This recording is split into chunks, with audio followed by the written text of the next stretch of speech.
Oh, let me tell you something. Busting makes me feel good.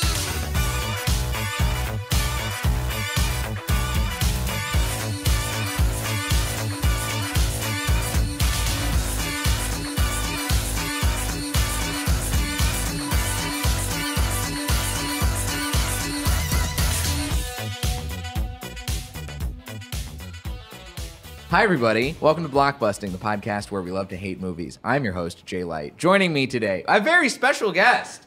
This is somebody who we go way back since we were like 11 years old. I think so. A former Texan, now Angelino, podcaster, author, great human. It's Valorie Clark. Hey, thanks for having me. Of course, Valorie. It's so great to have you. Very exciting, especially now that you have. I mean, as soon as I saw all of the cool stuff you were doing with Unruly Figures, I was like, we got to get you on. Thanho. I love being a guest on podcasts. It's the best. I get to hang out and I don't have to do any of the work. Tell people, by the way, for those who are not aware, who might be listening, who knows what kind of overlap our audiences already have.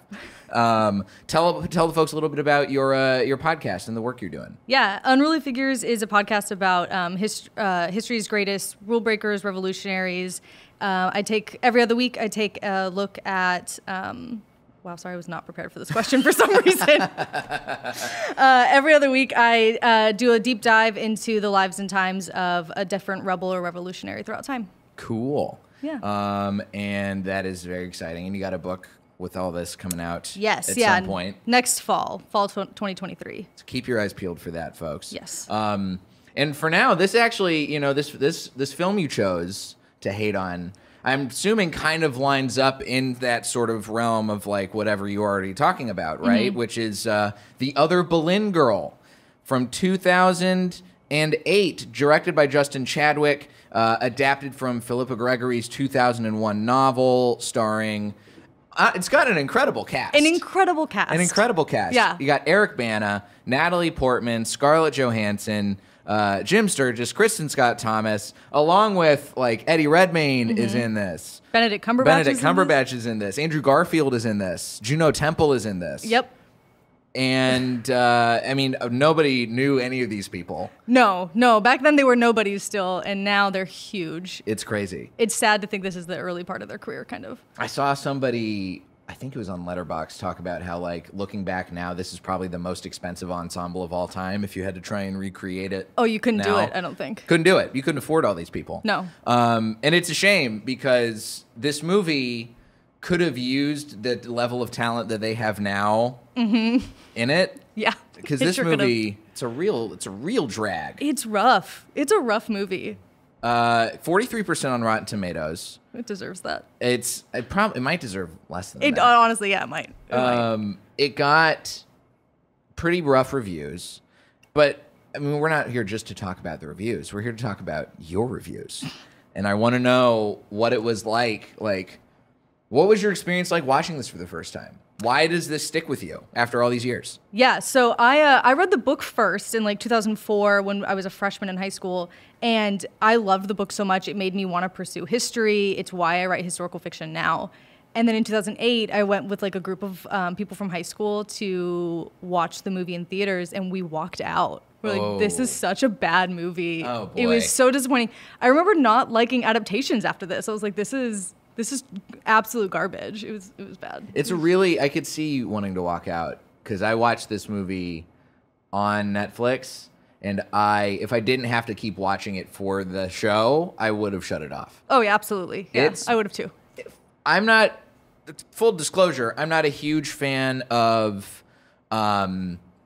this sort of period piece trappings of a movie. Mm-hmm. I can appreciate them sometimes.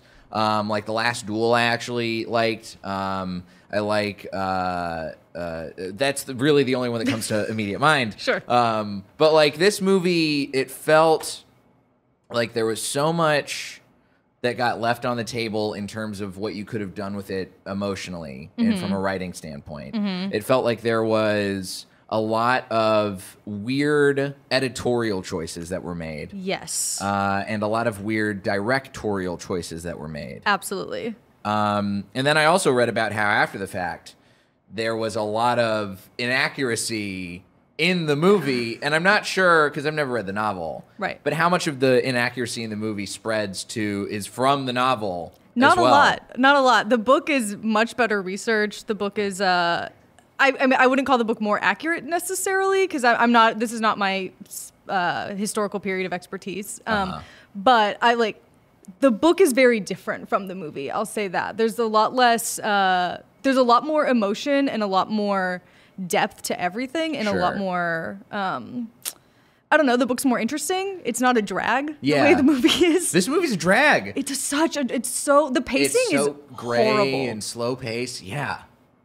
It's I think about it all the time. I'm like, this movie, it drags. It's so boring. For a movie that ends in one of the main characters being beheaded, the stakes feel remarkably low. Yeah. The entire time. Yeah. And we have, by the way, there's multiple beheadings that happen in this movie also. You know, you've got the famous beheading of Anne Boleyn. Right. And then you got her brother being beheaded, Gregory. George. See, I can't even remember their names. I wouldn't blame you. He's barely in the movie. He shows up a couple times. Yeah. And he gets beheaded at the end. Right. There's a lot of... Especially, like, I was reading about the synopsis of the novel, and I know that novel has a big focus on... a much greater focus on Mary Boleyn than Anne Boleyn. Yeah, it's told from her perspective. Right. And this movie feels... For a movie that's based on a novel called The Other Boleyn Girl, that's supposed to be largely focused, perhaps even from the point of view of Mary Boleyn, she really shows up way less in this movie than you would expect. And she's so passive when she does show up. She does absolutely nothing. Yeah. Which is not how she's portrayed in the novel, correct? No, in the novel, she has growth. She starts out really passive because she's like 13 in the novel. And so she's like 13 when she becomes the mistress of King Henry VIII, and which is terrifying to think about now. Oh, sure. But yeah, she's like 13 and she grows up, and by the time she's like 20 in the novel, she starts to take her life into her own hands. Okay. But you don't see that growth at all in this movie. No. In this movie, she's just sort of like a shrinking violet a little bit. You know, she's just she's there. She has this husband, but then she has this affair with Eric Bana as King Henry, which also I will say my favorite part of this movie was King Henry's costumes.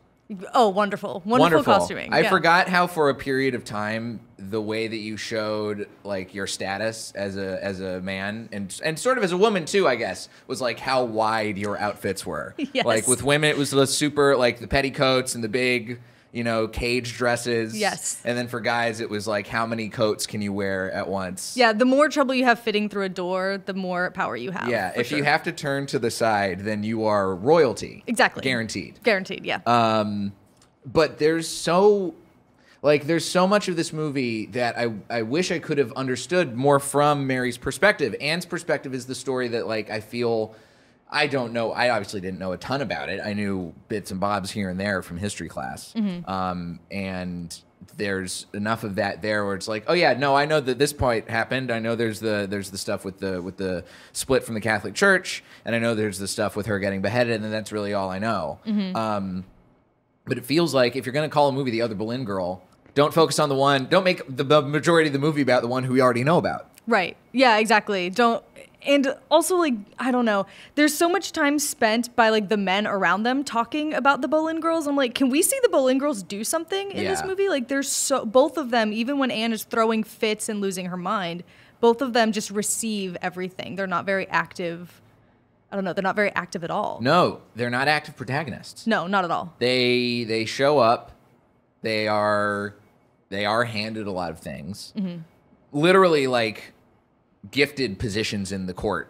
Yeah. And then they sort of squander that a little bit in terms of like, oh, they pissed somebody in power off, and so they get sent off to a different court. Oh no.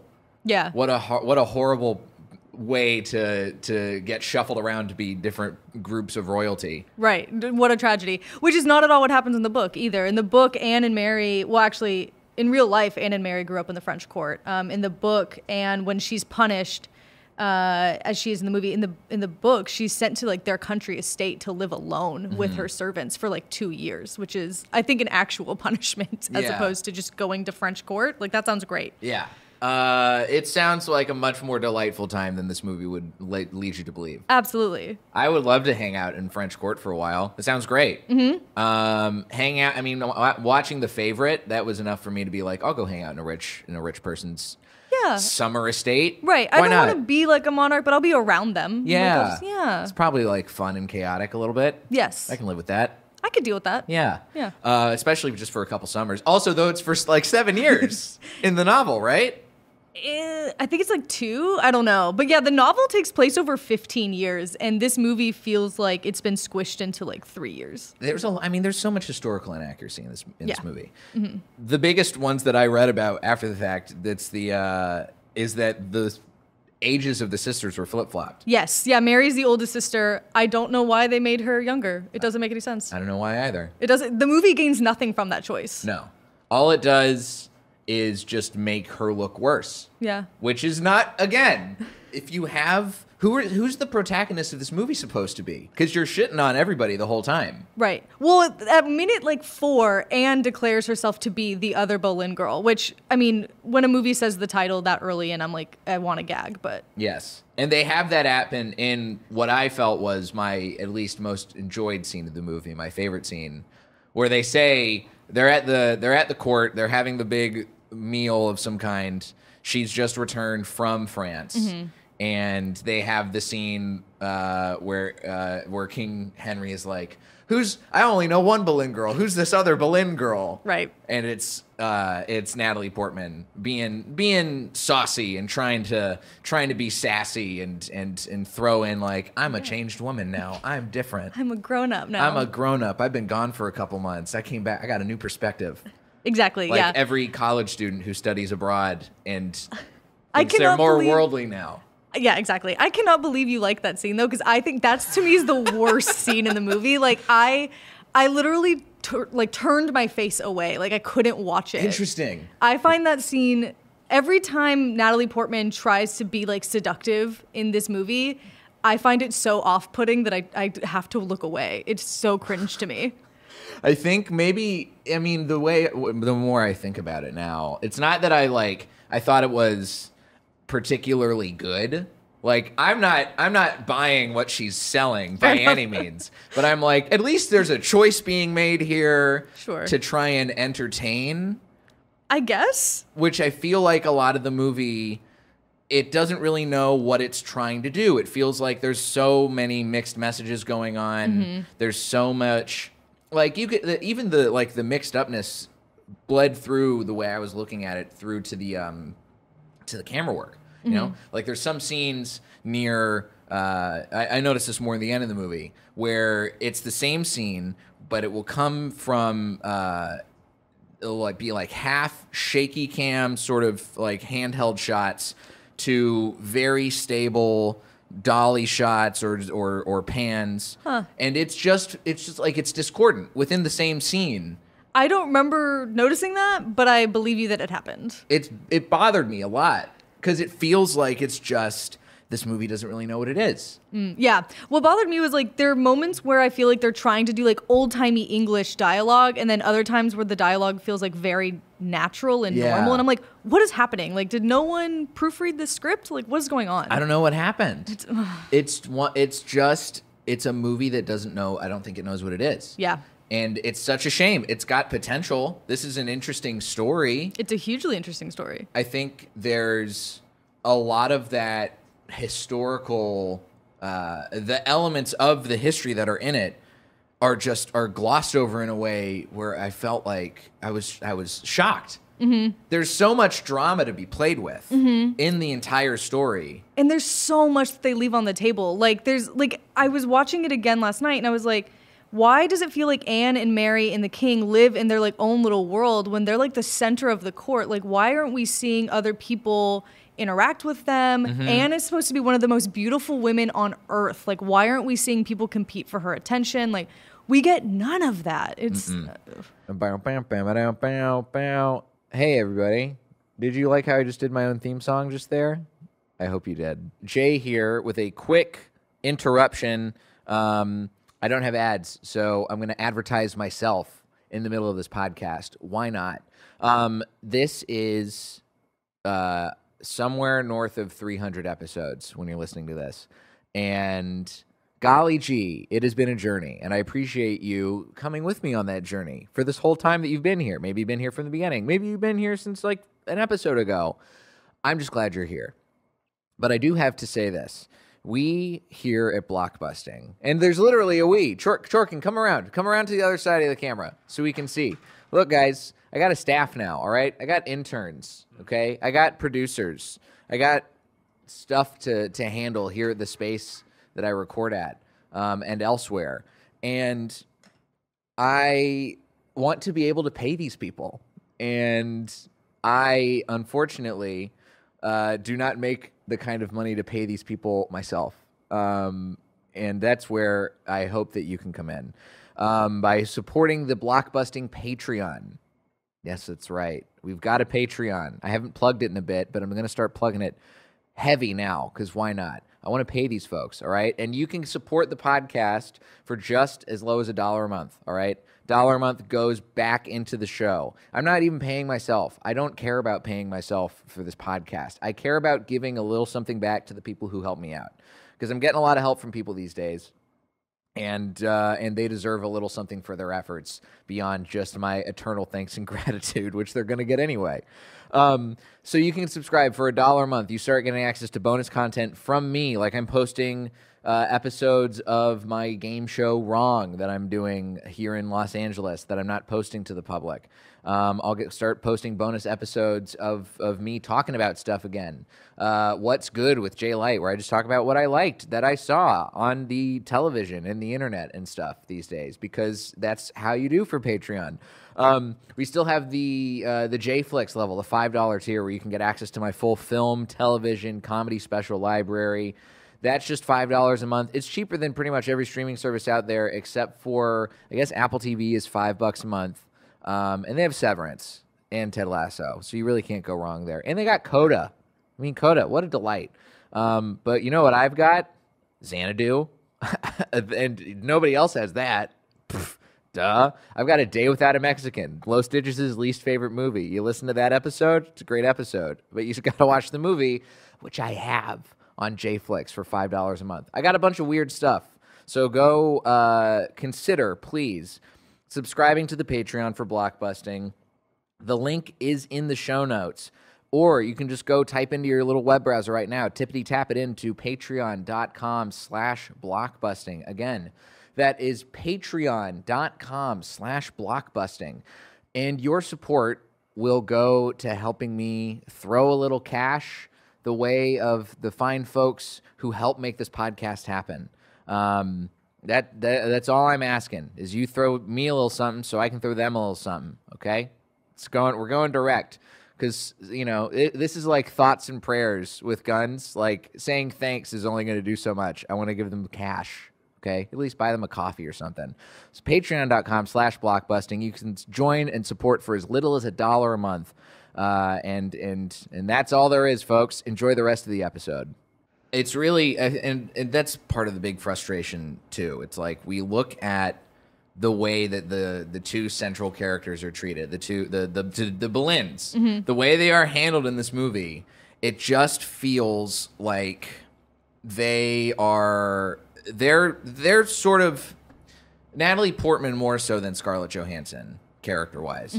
But Natalie Portman is posturing herself to be this, like, she comes back and she's cutting and trying to take all this power and trying to be a little bit more ruthless. But it just feels overwrought. It's like a soap opera. Yeah, but not a well-executed one. No, it doesn't. And like, I can handle a movie being melodramatic. I think that this movie would be perfect if it was more melodramatic. Yeah, it needs to either be more dramatic, or it needs to either be like way more melodramatic, or it needed to like step up in other ways. But it gives you nothing. There's so much of like the way that Natalie Portman's performance gets ratcheted up at the end that it doesn't feel like makes sense. The stakes that lead to her freaking out and like trying to get her brother to sleep with her. It doesn't like it just I don't buy any of it. Yeah, they don't give you any reason why she should be freaking out like this. In the book, it makes a lot more sense. Like there's like obviously there's like several years leading up to this is one part of it. Anne also has lost like 3 babies by this point. She's had like 3 miscarriages. I think. Yeah. So like she's like getting worried. She's having the same problems that Catherine, her predecessor, was having, where she can't have a son. But yeah, and then there's also this like interesting side stories of George Boleyn in real life and in the book is having these affairs with men, and they're like part of this like very it's like part of this very like scandalous court around Anne Boleyn of like all of this sexual license and all this other sexual immorality is what she's charged with in the end, and that would have been so much more interesting to have brought that in sooner, so that then when it's like, oh, let's commit incest, it seems like it doesn't just come out of completely nowhere. It comes completely out of the blue. No, you're like maybe supposed to get hints of it in the way that George like looks at her like early in that like maybe, but it's like it's not believable. It's like, why would a brother be what? It doesn't make any sense, and I don't know. It just there's so much of this movie that like from a filmmaking perspective seems really wrong. But like, I mean, from a historical perspective too, you can speak to that better than I can. Like, what else is missing from this that could have made it more interesting or could have been at least more accurate? I think a lot of the political stuff going on around them was also really interesting and would have been more accurate. Like Catherine and Henry, like any royal marriage is a marriage of alliance as much as it is a marriage for love. Right. So Catherine's marriage to Henry is all about like his alliance with Spain. Sure. And when he divorces her, it causes this big international incident. He has to become allies with France. The Pope gets kidnapped. Like there's all this other like drama going on in the background that would have been very fun to watch. And like they travel to France, and like there's like the King of France is trying to hit on Mary Boleyn at the same time. Like it's a whole thing. They left a Pope kidnapping on the table? Yeah, there's a Pope. Didn't use that? There's a literal kidnapped Pope in this, and no one does anything about it. George tries to go rescue him in the book. It's like, what? This sounds way better. Yeah, the book is so much better. This sounds like Chippendale Rescue Rangers. Yeah, I was thinking about that. I was like, I want this movie. I want someone to remake this as a comedy. Like, I want an actual comedy from this. This could sounds like it could be a really good like madcap farcical comedy that has dramatic elements. It absolutely could. And like Henry VIII, I'm so sick of Henry VIII being portrayed as this like dark brooding man, but because he's like a redhead and a spoiled child, like in real life. And that's how he behaved. Like he threw tantrums, he would throw shit. Like he was a brat. Like he was not raised to be king. He was a second son. I want that movie. Make that movie. Give me Rupert Grint being Henry VIII and like make it a comedy. I would love that. Yeah, we'd have, unfortunately we got Eric Bana, who is just being like a brooding, angry guy who just wants to be, he's trying to be like the most comedy he gets to have is being a little cheeky. And that's it. Yeah, which is unfortunate because Henry is very funny and amusing and like the darling of Europe for a long time. Yes.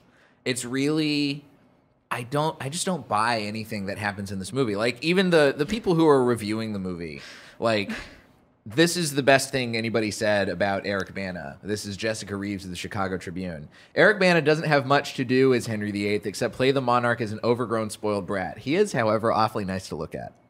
Yeah, that's all he has going for him in this entire movie is he's cute. That's the best thing we've got. Woof. Woof. There's also, I mean, this is a bad review from Lou Lumenick of the New York Post. It's pretty hard to make a dull movie about Henry VIII and his complicated love life. But The Other Boleyn Girl, a failed Oscar contender, manages to do just that with yawns to spare. Wow, that's rough. I mean, it sounds like, look, we don't need a whole movie that's going to cover the span of Henry Tudor. We don't need that. It's gonna be too long. We've already got a miniseries about that. Yeah, The Tudors was great. Like I've never seen it. I'm sure it was really, really great. The first 2 seasons are really great, and then it very quickly falls apart. But who plays Henry in that? Jonathan Rhys-Meyers. Oh, okay. Yet another dark brooding portrayal. But it's better at least. It is better. You can give him that. It has room to breathe. It's a series instead of a less than 2 hour movie. It feels like this would have been. I could see this working better as a miniseries, obviously, but I would also want to see the comedy ratcheted up. Like, I can't imagine, especially now that you're telling me all this stuff, this not being a comedy. No, it has to be. I would love to see like Edgar Wright take this. Yes, that would be great. Yeah. I would watch that in a heartbeat. That would be super fun. How could you go wrong? Well, we've proven that you can, but That's true. But no, like, yeah, I would love like a dark comedy about this, like something where we see how ridiculous Henry is, especially by the end of his life. Like, please give me that. Yes, I would love to see somebody dealing with the chaos of that they have surrounded themselves with and created. Oh yeah, because everyone's playing into this. Yeah. Everyone around him is allowing this behavior. So just, yeah, let's see that. I think the more you lean into the people who are sycophants and yes men and enablers of all of this like really bad behavior, then yeah, it's fun. I don't buy that there's this like in the movie there's that scene where Mary is giving birth or like has just given birth. I don't remember the exact specifics, but it's after Henry has sent these gifts. And Yes. Anne comes down and she's like, I can't accept these gifts. And then he's like, I love you. I'm going to get rid of Catherine, your sister. We're going to send her off to the country. And you're the love of my life. Let's make it happen. Right. And then he kisses her hand and all three of his advisors are just watching him they're giving him the evil eye. And I'm like, Yeah. I don't feel like they would be giving him the evil eye. I No. feel like they'd be like, oh yeah, let's buy into this. Yeah, great. Yeah, exactly. And which is what happens in the book. That's exactly what happens in the book. In the book, they're like, there's like a little bit of drama in the book where they're like, why are you, like, Anne is serving her own interests. She's not serving the family. But like, yeah, that's exactly, like, in the book, they're like, well, if he wants to marry her, let's let it happen. So boring. It's such a boring movie. It's such a shame because it doesn't need to be. You should. Well, and then It's it's like frustrating, the Valerie. fact. It's Listen, so I'm frustrating too. Like the fact You had to watch it twice. I watched it twice now. The fact that there's a beheading, there's two beheadings or three, no, two. There's two beheadings in this movie and a rape scene, and it's still such a boring movie. Like, I'm like, you tried so desperately to make this movie violent and scary and dramatic, and it still didn't work. Yeah, I don't think I've ever yawned during a rape scene in a movie before until this. Like, this just feels, everything just feels, I think a lot of it comes down to the editing, too. Yeah. Everything feels like it's too drawn out, but also that we're not getting any information. Yeah, like there's no courtship of Mary and Henry at all. So I don't believe Mary when she's like, I'm in love with him. How could you steal my boyfriend? Like, it doesn't, None of it tracks. none of it makes sense. It's such a shame that this movie exists. And I don't, like, the more we talk about, I came into this episode being like, this movie's fine. And the more I think about it and the more I talk about it with you, I'm like, oh, this movie's bad. It's bad. It's a bad movie. Why did anyone make this movie? And I know that I can, like, I've seen all the people in this cast perform so much better in I other know. movies. My favorite scene in this movie is the one where Anne is kind of like losing her mind toward the end, and she's like, she slaps Henry, and then she's like, I'm ruining this all on my own, Yeah. and she's kind of freaking out. And I was like, watching that, I was like, oh, this is where we get Black Swan. Like that performance leads directly into Black Swan, which I think is a fantastic I love performance Black of her. Swan. Yeah, and I was like, okay, we're seeing hints of that. So why is none of the rest of her performance believable here? Well, especially, I mean, you made a great point with the her trying to seduce Henry stuff. It doesn't feel seductive.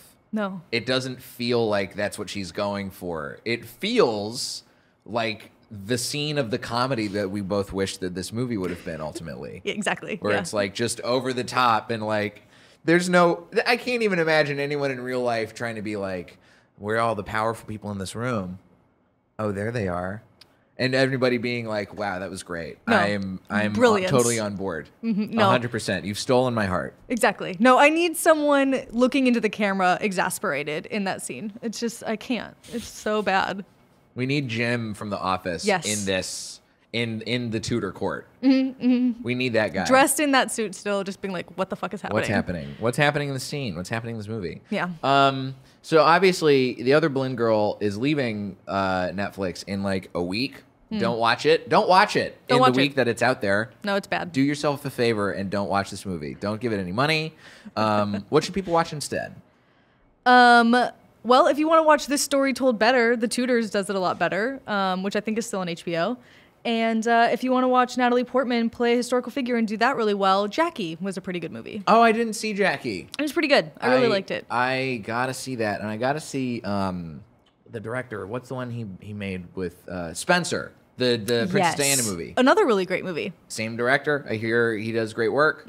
I love Natalie Portman. Obviously, Black Swan, another great Natalie Portman performance. Yes. You know, you really, that's the one, I mean, she won the Oscar for that one. You know, you get to Oh, see that's her, right, her yeah. breaking point, really like diving into that psychological drama element that I think this movie tried to have a little bit of, but it's just a dusting of it. Yeah, it's an afterthought in this one. Could this movie, let me ask you this, from the perspective of like, if we're doing this as a psychological drama, is there an element there that could have worked if we kept the focus on the sisters largely and really and had it be told from their POVs or even just Mary's, or is that something that we're not even Yeah, I like think that wouldn't work? Oh man, the movie I would love to watch would be one where Mary and Anne have agency and George is there, because the three of them are like this triad that are very, very close in the book. They get involved in witchcraft. They're going to like they're like seeking out witches for potions for Anne in the book. This like sounds there's great. incest, there's like all these homosexual affairs going on around her. There's like orgies. Like, give me like, yes, you could make this a psychological thriller easily. Just start where Anne starts seducing the king. Also, it sounds like you should make it R-rated instead of PG-13. That's, I think, part of what this movie suffers from is trying to make it PG-13 instead of R-rated. There should be more R-rated historical movies. Oh yeah, because we're much more Puritan than our ancestors, honestly. Oh yeah, we have really watered down our past. Oh yeah. In a way that I think does an incredible disservice from a storytelling perspective. Yes. Let it be ridiculous. Let it be raunchy. Let it be violent. Mm-hmm. Yeah, like the day that Anne and George both get executed, like 12 other people got executed as like part of their like weird like. They've got like some weird sex cult going on. Yeah, exactly. Let me see that. Execute them. Like that's such an interesting story, especially compared to what we were given. I would so much more rather see like weird medieval Nexium than what we got in this movie. Yeah. But yeah, that would be great. I would love that. That sounds way more interesting. Mm-hmm. Yeah, this is just like it's a big problem for me. And I think I gotta say, I mean, if you're gonna do it as a comedy, let's get Edgar Wright, let's get Yorgos Lanthimos in there. That's somebody who can handle the psychological drama stuff and the comedy stuff. Exactly. Favorite's a perfect example. It's a perfect example of that. The Favorite would have been great, like that tone. If only. If only. I know. But you know what? We survived. Barely. We did better than either Boleyn sister or the Boleyn brother. Yeah. We have not lost our heads. No, thank God. Everything's kosher. Everything's fine. And we never have to watch this movie ever again. Thank God. I release both of us from ever having to watch this movie or think about it ever again. Great. Valorie, where can people find you on the internet and check out your work? I'm on Twitter and Instagram as the Valorie Clark, and you can find my podcast Unruly Figures wherever you get your podcasts. Go subscribe, leave ratings, all that good stuff. Please. You can find me at Diet J on Twitter and Instagram, at Blockbusting Pod on all social media for the podcast specifically. And if you like the show, please tell a friend. Consider subscribing to the Patreon.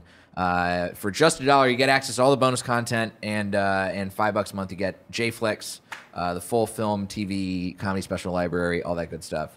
And how could you say no to that? That how sounds could great. you say no to that? That sounds amazing. Valorie, this is what the audience needs to hear. Subscribe now. There we go. We're both looking directly into camera for this.